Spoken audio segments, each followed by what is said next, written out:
Hey, good morning. Welcome to Mornings with the Focus. Wilson's RP Jr. I think I'm solo this morning.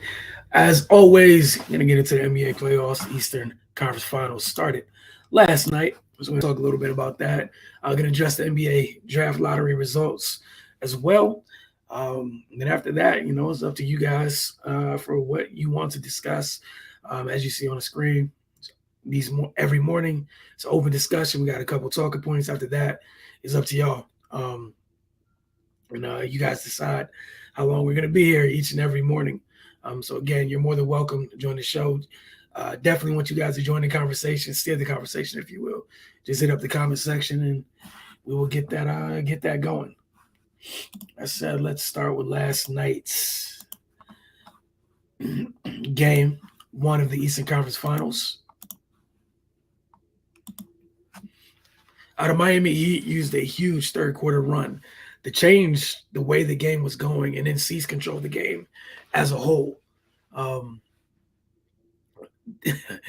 they ended up winning the game 118-107, but the margin in which they won the third quarter was crazy. Boston led by as many as 13 points in the first half.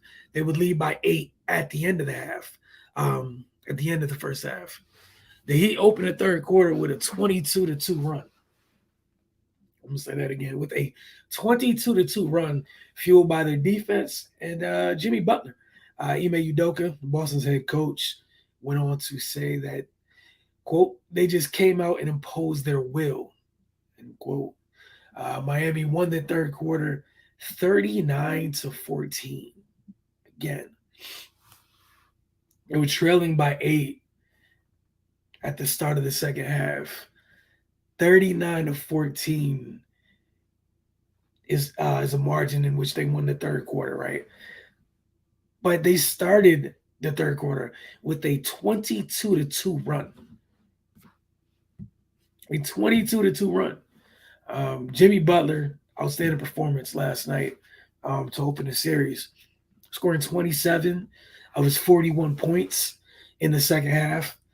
He also finished with 9 rebounds, 5 assists, 4 steals, and 3 blocks. Narrowly missing that 5 by 5. 2 more blocks, 1 more steal, he would have been in there. Um, he was dumb efficient last night. He shot 12 and 19 from the floor. He got to the line at will, 17 of 18 from the line.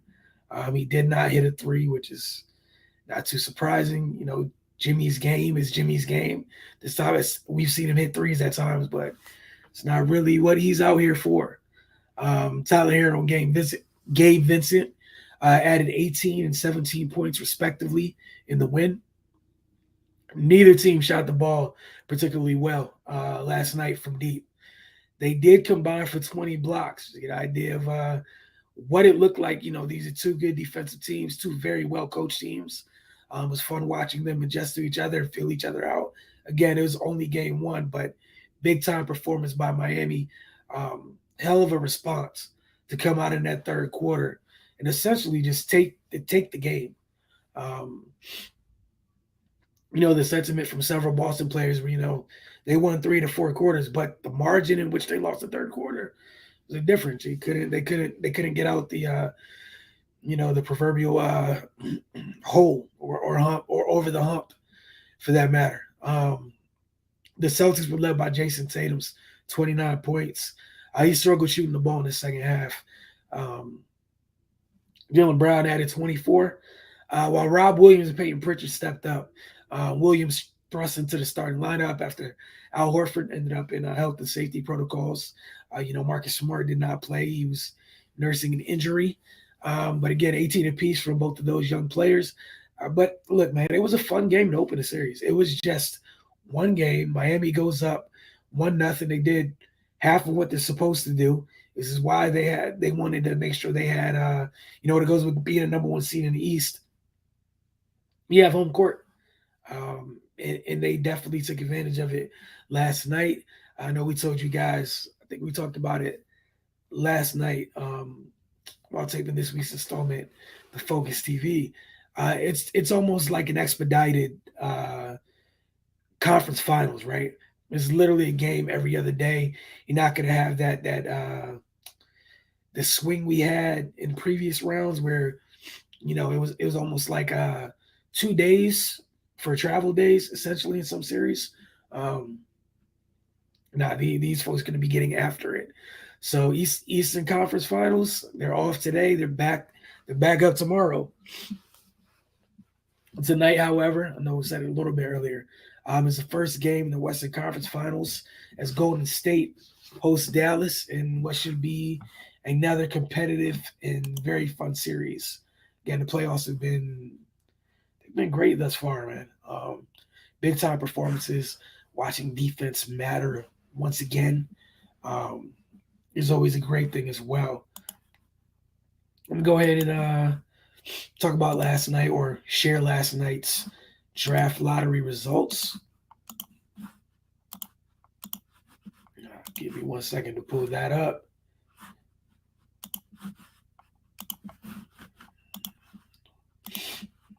Here we go. Let's get this up on the screen. Excuse me. So we'll start at 14, man. Cleveland's in the lottery once again. Got the 14th overall pick. Keep in mind what they did this year. I don't think many were expecting to have the success they had this year, honestly. I know they lost in the play-in, still ended up in the, they lost in the play-in, but some of the reason they ended up in the play-in was injuries. They were a top 6 East team for much of the year. Injuries derailed them late, and just not getting it done in the play-in tournament, what have you.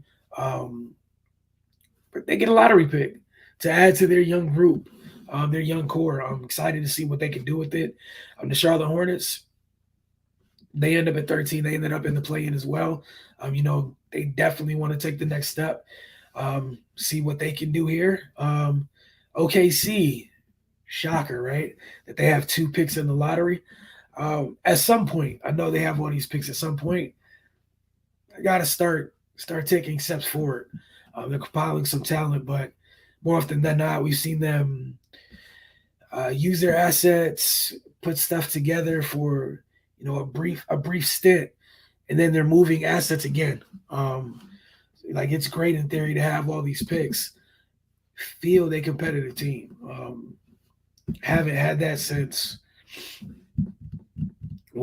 since PG was last there. Honestly, I think it was PG and Russ. Yeah, they got to get back. You still got SGA. Great pick last year in Josh Giddey. But yeah, they got to start taking steps forward, and they have 2 opportunities in the lottery to do just that. The New York Knicks, they're selecting 11th overall. We've seen a couple of their youngsters that they've drafted past couple of years took steps forward last year. We saw Obi Toppin, IQ Emmanuel Quickley going forward. Grimes contributed last year, spurts as well. The hometown Washington Wizards, they will be selecting 10th. Very interesting to see what ends up happening, what they do with this pick, because they got a lot riding on it, right? You had their trade that they had before the deadline, moving Spencer Dinwiddie, Davis Bertans to Dallas. Was trying to, both teams kind of moving players. I guess they didn't feel fit anymore. So Porzingis comes to DC. Dinwiddie and Bertans head to Dallas. You see where Dallas is right now in the Western Conference Finals. The Wizards did not make the playoffs. A big injury to Beal.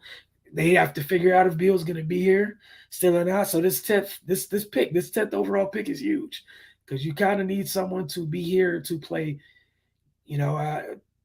to be able to contribute in both scenarios, right? In the world where Beal stays and in a world where Beal leaves. San Antonio Spurs, 9th overall pick. You got the Pelicans. We saw what they did. They have this pick via the Lakers. Look, man, the Pels made the playoffs. Got hot at the end of the year. They were another team that had one of those that had a move at the trade deadline, bringing in CJ McCollum. Obviously, you would hope that with the success you had this year in the postseason with that young group, You can get, that number one overall pick you selected a couple years back, Zion Williamson, get him back on the court, get him healthy, and see where you could go. And then you get a chance to add, you're picking eighth overall. You got another chance to add a quality player. We saw what they did last year and selected Herb Jones in the second round, and they got almost an immediate return on that investment. You got Trey Murphy the second, or Trey Murphy the third. I'm sorry, off the top of the head at the moment, which one it is, but they got contributions from both their young draft picks last year. The Trailblazers, another team, that's eerily in that situation Washington's in. It's not specifically the same. It's not apples to apples, but two veteran guards trying to figure out, are they here or are they not? Dame's there, they got the young kid Anthony Simons. They made some trades. They moved CJ to New Orleans for some players in that package. I don't know what they're doing. But you got a top 10 pick. We'll see where that goes.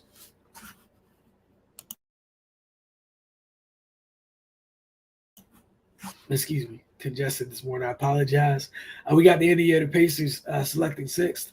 We saw the move they made, sending Domantas Sabonis out to Sacramento near the trade deadline, and they brought back Tyrese Halliburton. They ended up trading Karis LeVert to Indiana. At this moment, they still have Miles Turner.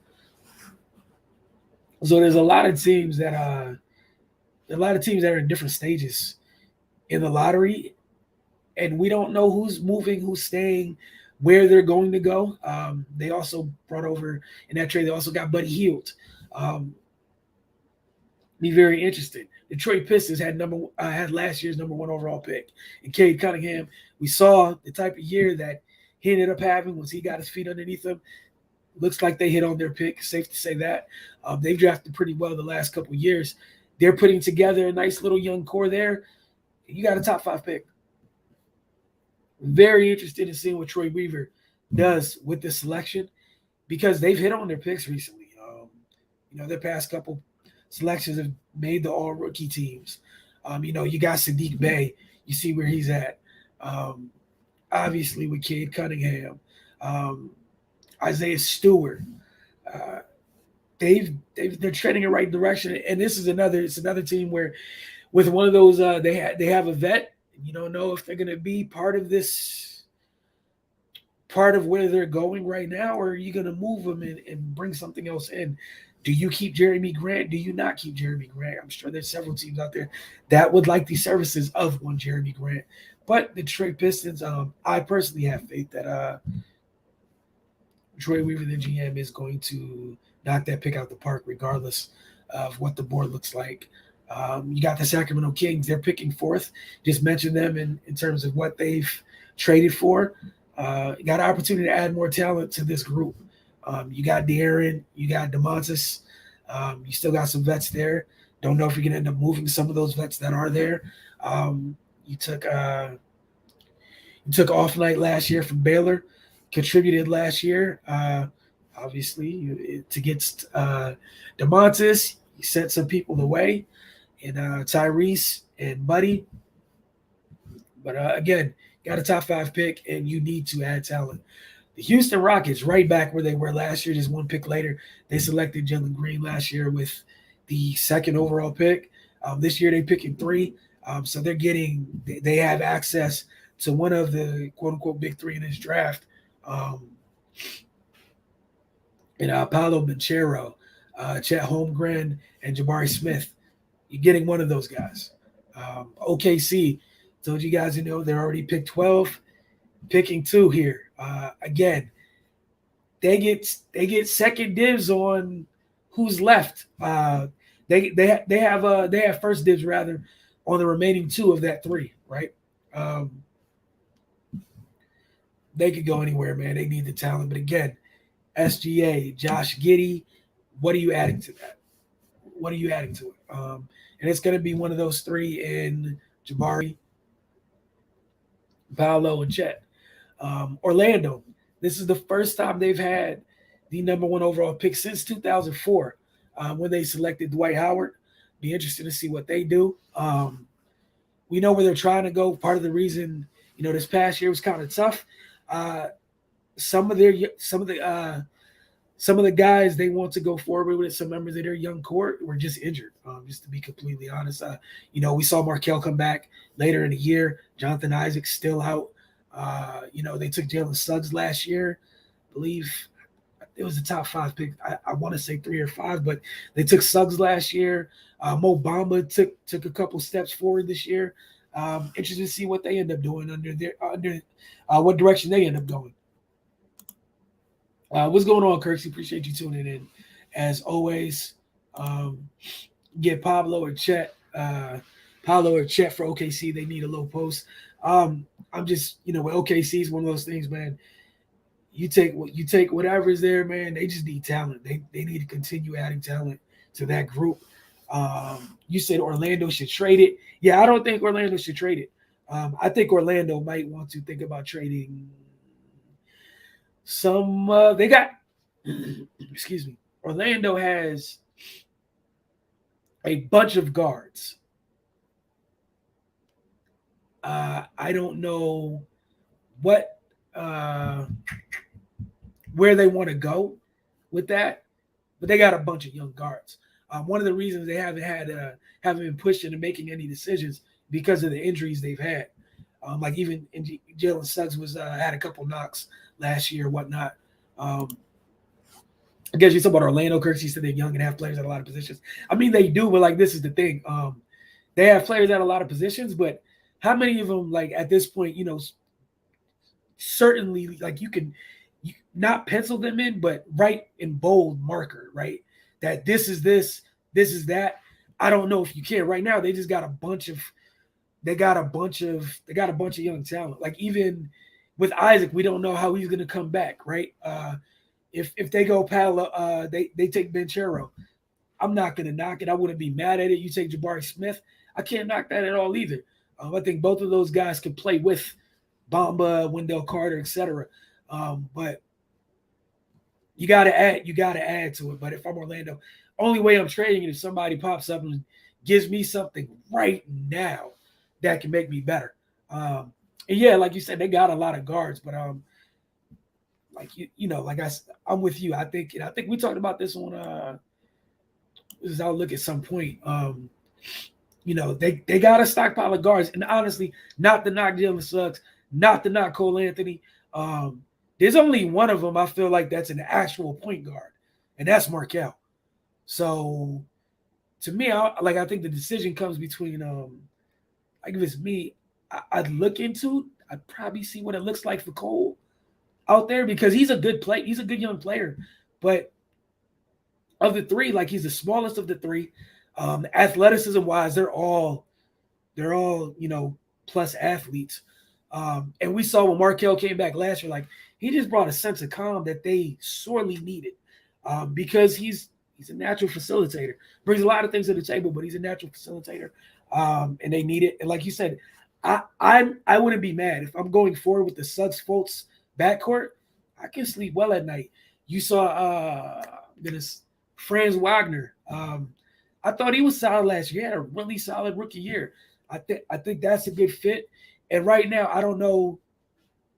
Again, I don't know what's up with Isaac, what have you. But what you can do to lessen that blow or make put less pressure on him, or again, like man, you got to keep adding talent. It is what it is. Eventually, Isaac's going to be here, or he's not going to be here. But that's not your problem. That's one of those things you figure out later. Just like last year, right? You technically had Markel and Cole already. That didn't stop you from taking Suggs. Put talent in the building, and then you can figure that other stuff out later. I think that's the best part. Like, look at Detroit. Selecting Killian Hayes and, the year before didn't stop them from taking Cade Cunningham. Man, get the folks in the building, and, it'll sort itself out over time. Isaac, Mo Carter, and that's the thing. All those guys up front, man, you just don't know yet. Wizards going to draft them again, man. I have no idea what they're gonna do. That's unpredictable group, right? I have no idea what they're gonna do. And yeah, Wagner. I think with this group, he's a 3 under the premise that we're looking at Fultz Suggs as a backcourt, right? Because I think they're both physically big enough, how they're built, and again, athletic wise, where they're fine guarding ones and twos in this league, right? With their length, their size, their athleticism. And I think, and then you have that big jump, you going from two guys that are what, like 6'3", 6'4", what have you, to what is Wagner? 6'9", 6'10"? Yeah, why not? Um, and then, Isaac in the perfect world, if he's healthy, that's another long, rangy wing that you have. And I think that's the thing. I think he might be more of a wing. I don't know. You know, maybe he might be more of a four when he comes back because of the injuries or what have you. But I think yeah, here you mentioned it. He can play the 3-2, and that's the thing. Benchero or Jabari, again, um, either one of those guys, they provide versatility, and not to knock Isaac because of what he brings defensively, but both of those guys, you might get a little bit more punch offensively, and they might be a little bit more defined in their roles, right? Where they're just both a type of four that can play a three in a pinch or what have you. But it is what it is. I don't have the issue with Chet, right? I do like Chet, but I don't know, man. Like, I think that's where it would be weird for me because, like, you already took Mo Bamba, right? And I'm not saying Mo Bamba and Chet are the same person or anything of that nature, but like stylistically and how they kind of play, like, and that's why it's gonna be an interesting decision because Orlando has to figure all that stuff out, man. Um, I think as of right now, I personally feel I'm probably leading towards like Banchero for them, but I'm not in charge of anything. And over time, it'll be something we talk about going forward. But yeah, man, I don't know. Um, they have a bunch of good problems, honestly. Most of the reason that their year was that tough last year is because they were missing their point guard, amongst other things. But I think they're. I wouldn't be surprised if there's one of those teams, if health permitting, that they make the right selection, what have you. They could take one of those steps in the right direction, kind of like Cleveland did. Not to the level that Cleveland took, but just the whole quote unquote. Oh, we didn't expect them to be factors in the conference this year, what have you. But we'll see. Um, but yeah, that Check could go there. Check could go any of the three, right? If one of those, if Orlando likes him that much, it is what it is. You know, play them together. If they like Chet that much, play him next to Mo if you want, or bring him along slowly at the five. Whatever they deem, however they see him, we shall see. But at least we now know where folks are drafting in the lottery. Draft season rapidly approaching it. I know they had I think they got the combine this week, so that'll be fun. I know we'll be talking about that in the coming days and what have you, man. But definitely appreciate it. Kirksey, if you have nothing else, I'm gonna close out and we'll be back tomorrow. So I'll give you a minute if there's anything else any other comments you may have had. Excuse me.